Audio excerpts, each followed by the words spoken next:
వాళ్ళు కోరుకునేది మన వాళ్ళు ఎక్కువగా చచ్చిపోవాలని, వాళ్ళు తక్కువ చావాలని. తెలిసిందా? బాగా చెప్పారు సేటు గారు. నేను ఇదే చెప్పాలనుకున్నాను. వాళ్ళందరి ఉద్దేశం ఒక్కటే, మన వాళ్ళు ఈ వ్యాధితో ఆసుపత్రిలో చేరితే అప్పుడు వాళ్ళు మనల్ని హేళన చెయ్యొచ్చని. చూడండి, పెద్ద జాతి వాళ్ళు వచ్చారు, వాళ్ళిప్పుడు మనతో సమానం అయ్యారు అని. బాగుంది. కథలు బాగా అల్లుతారు సేటు గారు మీరు. దేనికైనా హద్దు ఉండాలి. హద్దు అవసరం లేదు. సేటు గారు చెప్పింది నిజమే. మా ప్రాణాలు పోయినా పర్వాలేదు, కానీ మేము మాత్రం అక్కడికి వెళ్ళాం. విన్నావా? నీకంటే ఎక్కువ తెలివైన వాళ్ళు వీళ్ళందరూ.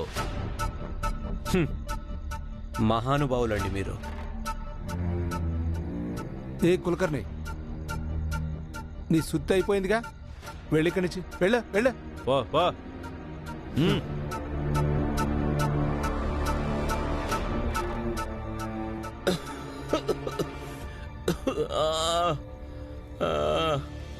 ఇప్పుడెలా ఉందమ్మా ఒంట్లో?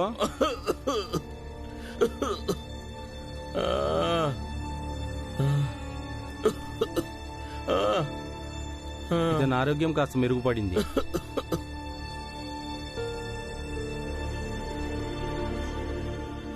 డాక్టర్ గారు, ఈ వ్యాధి గురించి, దీని నివారణ గురించి మీకు బాగా తెలుసు. ఈ ప్లేగును నియంత్రించడానికి ఏమైనా ఉపాయం చెప్పండి. ఈ ప్లేగ్ రావడానికి ముఖ్య కారణం ఎలుకలు.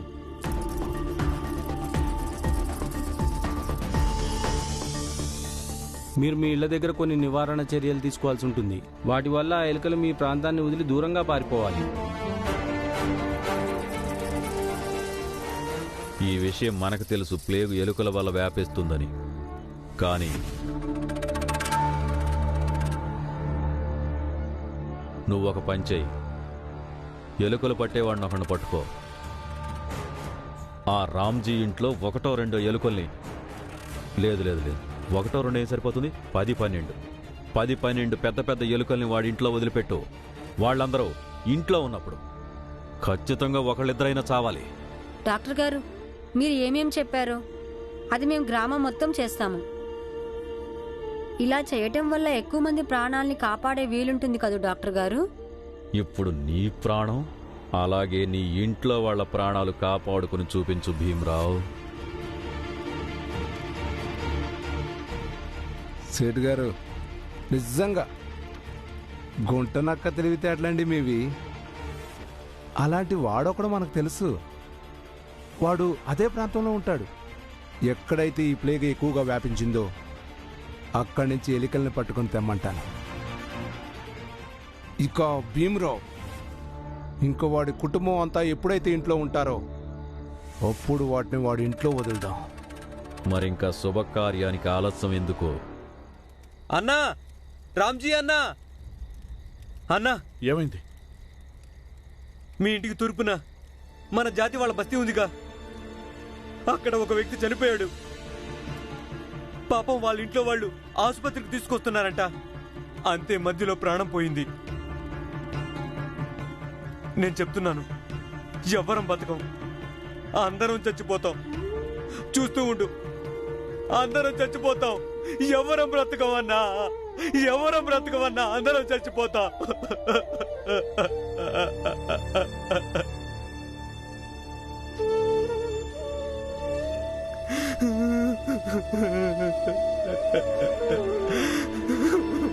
భయపడద్దు, లే,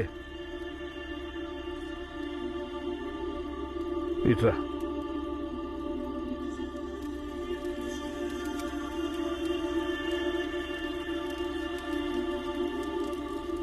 నేను అర్థం చేసుకుంటాను. అయిన వాళ్ళని పోగొట్టుకున్న బాధ ఎంత దారుణంగా ఉంటుందో. కానీ ఎవరైతే ప్రాణాలతో పోరాటం చేస్తున్నారో వాళ్ళ ముందు ఇలా పిరికిగా నిస్సహాయంగా మాట్లాడితే వాళ్ళు ఓడిపోతారు. నాకు ఇది కూడా తెలుసు. వీళ్ళలో అందరూ బతకరు, కానీ ఓడిపోయేవాళ్ళు భయంతో ముందే చచ్చిపోతారు.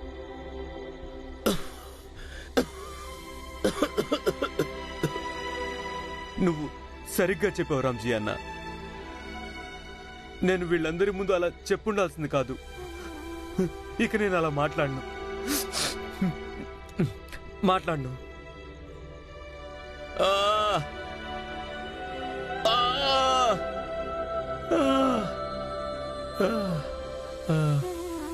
బాబాయ్ బాగా నొప్పిగా ఉందా? చాలా నొప్పిగా ఉంది. బాబాయ్ ఈ నొప్పిని భరించు, ఈ బాధతో పోరాడు బాబాయ్. అప్పుడు రోగం ఓడిపోతుంది, నువ్వు గెలుస్తావు. భరించలేకపోతున్నాను. చాలా బాధగా ఉంది. ఇలాంటి బాధ ఎప్పుడూ పడలేదు. ఇంతకంటే బాధలు మనం ప్రతిరోజు పడతాము, కానీ మనం వాటితో పోరాడతాంగా. ఎలాగంటే మనల్ని తాగడానికి నీళ్లు తీసుకొనివ్వరు, ఇంకొకసారి మనల్ని దారిలో నడవనివ్వరు. చీపురు కుండా లేకుండా వాళ్ళ వీధుల్లోకి మేము వెళ్ళలేము. ఇంకోసారి మన విద్యాలయం తలుపులు మూసేస్తారు. భీమరావు గాని ఇకపై వాడి జాతి వాళ్ళు కానీ ఈ విద్యాలయంలో చదవటానికి వీల్లేదు. ఇంకా ఇప్పుడు ఆసుపత్రిలోకి రాకుండా అడ్డుపడుతున్నారు. కానీ ఈ ఆసుపత్రి, ఈ డాక్టర్, ఈ మందులు ఇవన్నీ మా కోసమే, మా పెద్ద జాతి వాళ్ళ కోసం, మీలాంటి వాళ్ళ కోసం కాదు. మరి మనం వాటిని సహిస్తున్నాంగా, అదే పోరాడితే గెలుస్తాము.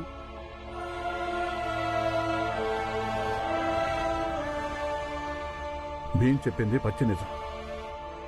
దీన్ని వ్యాధి అనుకుని కాదు, మన జాతి కోసం ఒక పోరాటం అనుకుని పోరాడండి. ఆ పెద్ద జాతి వాళ్ళు మీ నుంచి మీ జీవనోపాధిని లాగేసుకుంటారు. అప్పుడు పోరాడరా? మన పిల్లలు ఈ పిల్లలతో కలిసి ఒకే బడిలో చదువుకోరు. ఒకవేళ వెళ్ళారంటే అప్పుడు మేము వీళ్ళకి పనులు ఇవ్వం. మనమందరం పోరాటం కోసమే జన్మెత్తాం.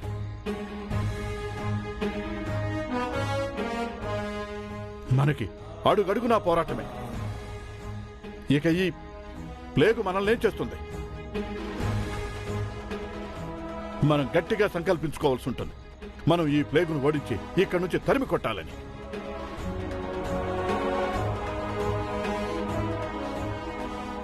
ఇది మహమ్మారి. ఇది ఈశ్వరుడి అభీష్టంతో పుడుతుంది. ఎప్పుడెప్పుడు భూమి మీద పాపం పెరుగుతుందో అప్పుడు ఇలా జరిగి తీరుతుంది.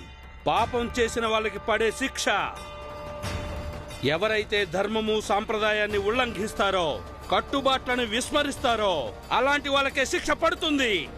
కాబట్టి ఈ పుకార్లను నమ్మొద్దు. ఈశ్వరుడి యొక్క ఈ ప్రకోపానికి విరుగుడు ఉందని. దీంతో పోరాడడం వల్ల ఏమీ లాభం ఉండదు. దీనివల్ల ఈశ్వరుడు ఇంకా ఆగ్రహం చెందుతాడు. ఎవరి జాతకంలో బతకాలని రాసుంటుందో వాళ్ళు బతుకుతారు.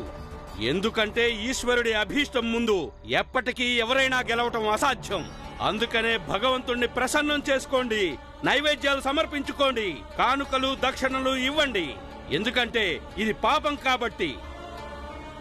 ఈ పాపం మందులతో పోదు, దానాలు, దక్షిణలు, పూజలు, నైవేద్యాలతో పోతుంది. ఇవేమి మూర్ఖపు మాటలు సిద్ధాంతి గారు? మీరు పైనుంచి కింద దాకా మూఢనమ్మకాలనే జీర్ణించుకున్నారు సిద్ధాంతి గారు. ఇప్పుడు హఠాత్తుగా ఒక వ్యాధి వచ్చేసరికి మీరు ఆ భగవంతుడి పేరుని భక్తిని పాడు చేస్తున్నారు. ఇక మీరందరూ కూడా వినండి. ఒకవేళ మీరందరూ కాస్త కోస్త చదువుకున్న కొంచెమైనా జ్ఞానం ఉన్నా ఈ రోజు ఈ సిద్ధాంతి గారు మీ అందరి ముందు ఇలాంటి మూర్ఖపు మాటలు మాట్లాడేవాడే కాదు. ముందు నువ్వు మాట్లాడొద్దు కులకర్ణి. నీ బుద్ధి పూర్తిగా భ్రష్టు పట్టిపోయింది. నా బుద్ధి కాదు, నీ బుద్ధి, ఈ గ్రామస్తుల బుద్ధి భ్రష్టు పట్టింది. వీళ్ళకి ఎవరు చెప్పినా మంచి మాటలు బుర్రకెక్కవు. అందుకని ఇక్కడ గుమ్మగూడి వ్యాధి గురించి ఆలోచించకుండా బావిలో కప్పల్లాగా వింటున్నారు. కానుకలు, నైవేద్యాలంట. చూడండి, మీరెవరూ ఇతని మాటలు పట్టించుకోవద్దు. ఇతను ధర్మ వినాశకుడు. ఈశ్వరుడి ఆజ్ఞ లేనిదే ఒక్క ఆకు కూడా కదలదు.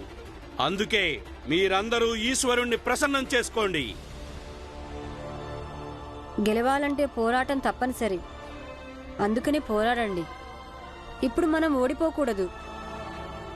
మన కంఠంలో ప్రాణం ఉన్నంత వరకు గెలుపు కోసం పోరాడాలి.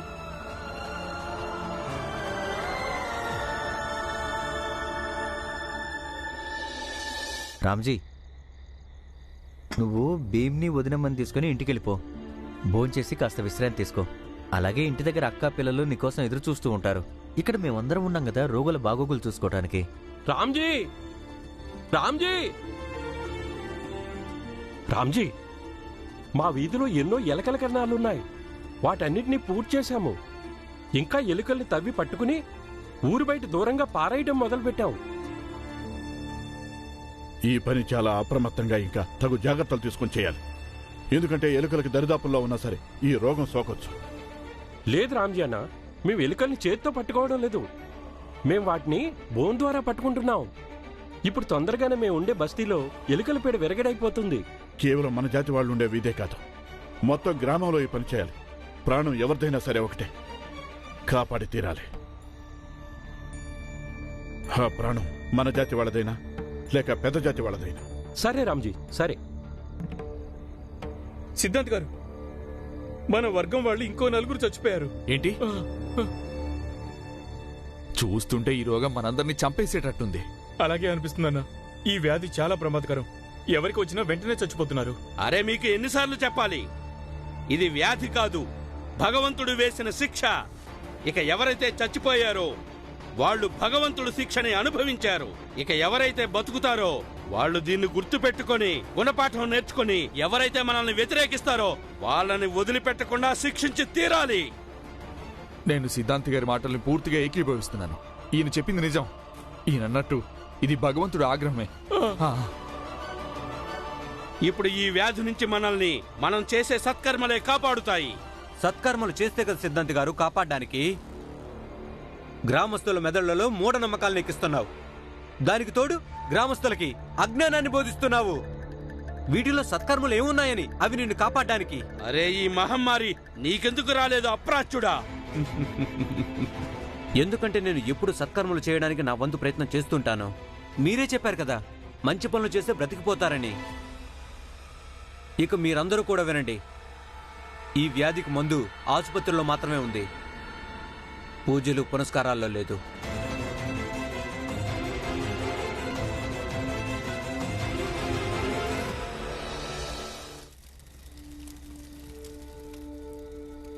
గంగా అక్క, నీళ్లు తాగు. అమ్మా నాన్న ఇంకా భీమ్ ఎప్పుడొస్తారో తెలియదు. అమ్మా నాన్న రావడానికి ఆలస్యం అవుతుంది. వంట అయిపోయింది, రండి మీరందరూ తిందురు గాని. లేదత్తా, నాన్న చెప్పాడు సైన్యానికి అవసరమైనప్పుడు మేము వెనక నుంచి సాయం చేసే సైనికులమని. మరొక సైనికుడు తోటి సైనికుడిని వదిలేసి ఎలా తింటాడు చెప్పు? అత్తా, నాకు చాలా భయం వేస్తుంది. అరిచింది ఎవరు?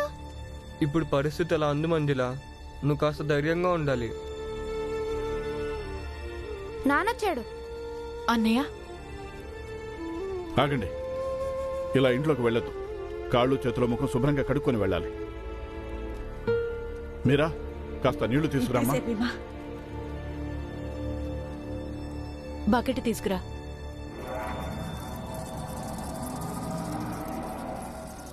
ఏం చేయాలి ఎలుకల్ని? దూరం దూరం జరుగు.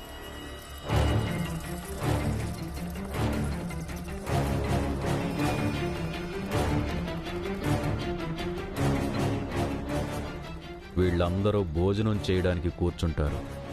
అప్పుడు ఈ ఎలుకల్ని వీళ్ళ మధ్యలో వదిలిపెట్టాలి.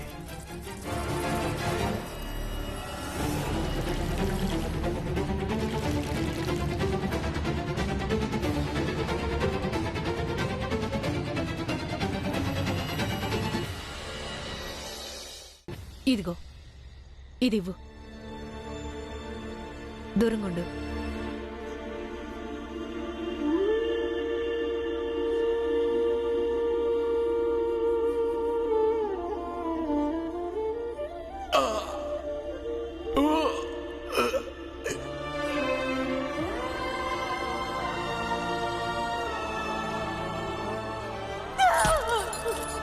అక్క,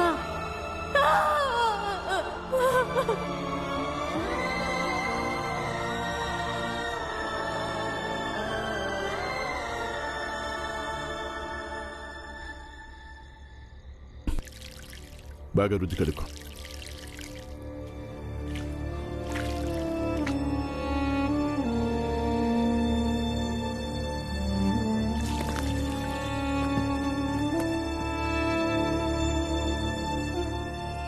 అక్క,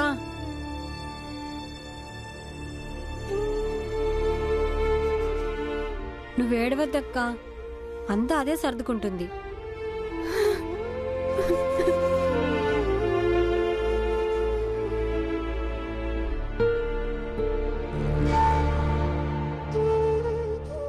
రండి, నేను అందరికీ భోజనం వడ్డిస్తాను.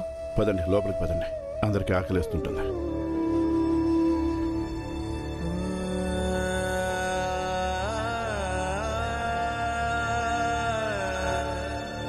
భీమ్, అక్కడ లోపలికి తీసుకెళ్ళు. పదక్కా.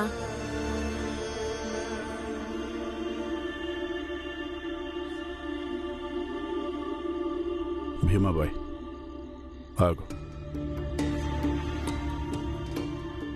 మంజుల, నువ్వు వెళ్ళి పళ్ళాలు పెట్టు.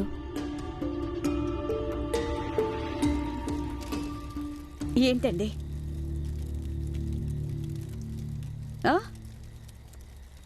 చూడు భీమాబాయ్, నేను నీకు ఖచ్చితంగా చెప్తున్నాను, ఇక నుంచి నువ్వు హాస్పిటల్కి ఇంకా రోగులకి సహాయం చేయడానికి వెళ్ళొద్దు. ఎందుకంటే నేను తట్టుకోలేను. నీకేమైనైతే వాస్తవం నీకు తెలుసు, ఈ ప్లేగు ఎవరికైనా అంటుకుంటుంది. నాకంటుకుంటే మీకు కూడా అంటుకుంటుందిగా. మరి నేనెందుకు రాకూడదు? మీరెళ్ళొచ్చు, అందరికంటే చిన్నోడని నా కొడుకు వెళ్ళొచ్చు, కానీ నేను రాకూడదు. మళ్ళాగా ఎవరైనా ముందడికి వేస్తుంటే ఇప్పుడు నా కూతురు భర్త బతుకుంటేవాడు.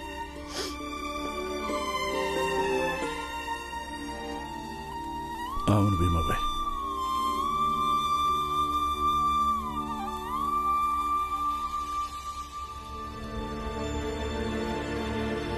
నేను వెళ్ళేటప్పటికి చాలా ఆలస్యం అయిపోయింది. మీరు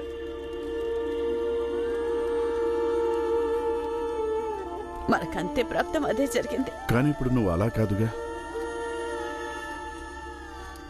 చూడు భీమాబాయ్, నువ్వు జబ్బుతో ఉన్నావు. జబ్బు మనుషులకి వ్యాధి సోకితే ప్రమాదం ఎక్కువ.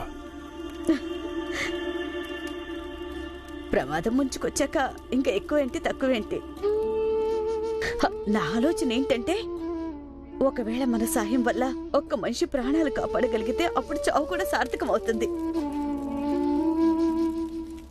నేను కోరుకుంటున్నాను, చచ్చిపోయే ముందు ఒక మనిషిలా బతకాలని. మరణించిన తర్వాత నా భీమా నన్ను గుర్తు చేసుకుంటే అప్పుడు వాడు అనుకోవాలి, మా అమ్మ కూడా ధైర్యస్తురాలే అని, సంఘర్షణ చేసేదని. నా గంగాబాయ్, నా గంగాబాయ్ అనుకుంటుంది, అమ్మ నిస్సహాయురాలు. నా భర్తను కాపాడలేకపోయింది, కానీ వేరే వాళ్ళని కాపాడటానికి ప్రయత్నం చేసింది మా అమ్మ అని.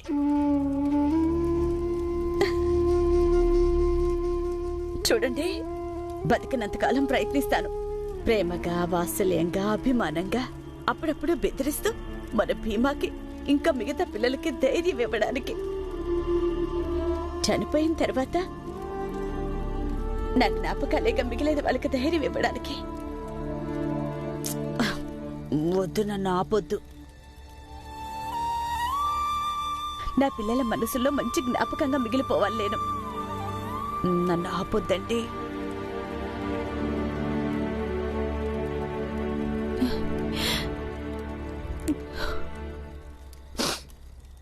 అన్నయ్య, వదిన ఇంట్లోంచి వెళ్ళేటప్పుడు నాతో చెప్పి వెళ్ళింది, నా భర్త రామ్జీ నిస్వార్థ భావంతో జనాలకి సేవ చేస్తున్నాడు, పరోపకారం అనే మంచి పని చేస్తున్నాడు, ఈ పనిలో నేను ఆయనకి సాయం చేస్తే నాకు ఆనందంగా ఉంటుంది అని. తను ఎప్పుడు నోరు విప్పు చెప్పదు, కానీ నాకు బాగా తెలుసు, తన మనసులో తన పిల్లలతో పాటు నీ గురించి కూడా ఎంతో దిగులు పడుతుంది. నువ్వు చేసే ప్రతి పనిలో నీకు తోడుగా ఉండి తనొక మంచి తల్లిగా, మంచి భార్యగా నిరూపించుకోవాలనుకుంటుంది. ఎప్పుడు చూసినా చావు గురించి మాట్లాడతావు ఎందుకు? ఎక్కువ కాలం బతుకును, ఎక్కువ కాలం బతుకనంటావు. అరే, నా ఆయుష్ కూడా ఇస్తాను నీకు. నువ్వు లేకపోతే రామ్జీ ఉన్నా లేనట్టే. విన్నావా నువ్వు? భీమాబాయ్, నువ్వు లేకపోతే రామ్జీ లేనే లేడు.